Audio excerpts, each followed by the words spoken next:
What's up everybody, welcome back to the channel. In this video I will be showing you what is Napkin AI and how you can set up an account for it, and my personal review about the Napkin AI so far.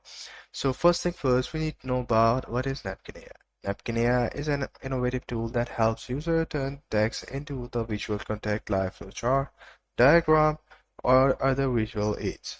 It is particularly beneficial for businesses, educators, and content creators who need quick, clean visual and representation of the complex ideas. So this is the AI-driven platform. Simplifies like tasks like creating infographic and automating workflow, which makes it stand out for its ease of use and efficiency.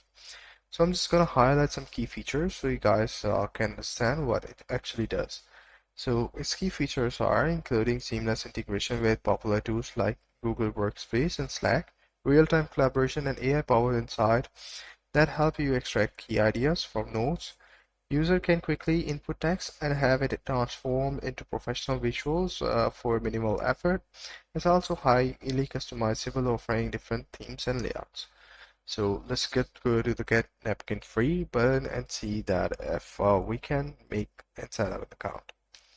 So just go to Napkin Free button. What you have to do is to create an account over here.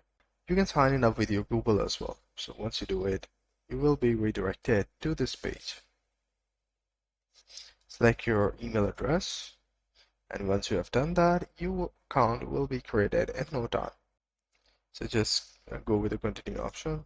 So one thing that you need to know that is Napkin AI excels in ease of use and fast results. Some advanced features are gated behind the paid plans. So you're not gonna get everything for free. So if you want something like to get the best out of it, you need to buy the paid plan. So end users have reported a bit of a learning curve of mastering all functionalities. However, the free plan offers enough for individuals or small teams to get started effectively. However, it is a good tool for anyone looking to streamline note-taking and visual content creation. So that's pretty much it. I hope you find this video helpful.